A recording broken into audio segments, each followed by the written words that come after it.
ইন্ডিয়াতে বা বেঙ্গলে কতটা মানুষের মধ্যে অ্যাওয়ারনেস আছে যে ফিটাল মেডিসিন আজকের দিনে খুব ইম্পর্টেন্ট?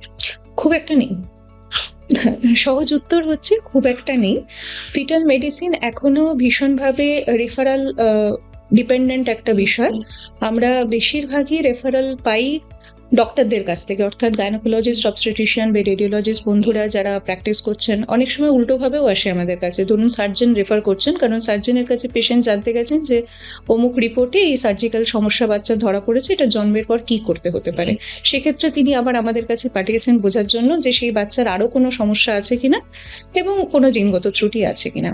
তো মানুষের মধ্যে হ্যাঁ, তবু শহরাঞ্চলে খানিকটা বেশি।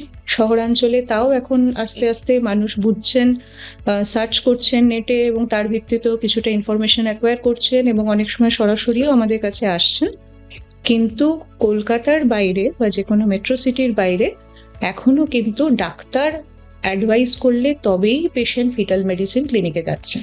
যেরকম ধরুন আপনি বললেন সাধারণ মানুষের মধ্যে অ্যাওয়ারনেস অনেক কম, তো আপনার কি মনে হয় যে গাইনোকোলজিস্ট যারা আছেন তাদের মধ্যে অ্যাওয়ারনেস কতটা? দেখুন, আগের থেকে তো ডেফিনেটলি বেড়েছে অনেকটাই। লাস্ট কিছু বছরে 7-8 বছরে প্র্যাকটিস চেঞ্জ হয়েছে। এখন রুটিনলি সবাই এনটি স্ক্যান ডাবল মার্কারটা লিখছেন, কিছুদিন আগে সেটাও ছিল না।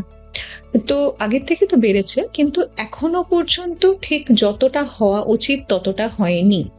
এখনো পর্যন্ত আমি এরকম হয়তো আমরা প্রেসক্রিপশন পাই যেখানে পেশেন্টের কোনো একটা রিপোর্ট খারাপ বেরিয়েছে বা পেশেন্টের হয়তো আগে বারবার প্রেগনেন্সি লসের হিস্ট্রি রয়েছে, মিসক্যারেজের হিস্ট্রি রয়েছে, সেখানে শুধুমাত্র একটা জেনেটিক টেস্টিং এর নাম লিখে আমাদের কাছে পাঠানো হয়, অথচ সেই পার্টিকুলার জেনেটিক টেস্টিংটা হয়তো সেই কেসে অ্যাপ্লিকেবলই নয়।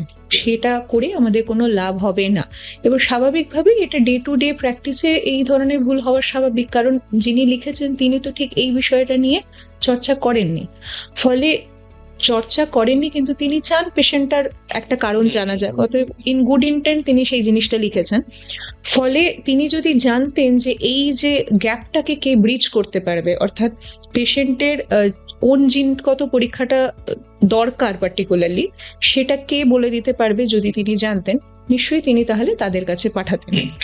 এই ব্যাপারটা আমরা দেখছি যে আরো কিছুটা হওয়া উচিত।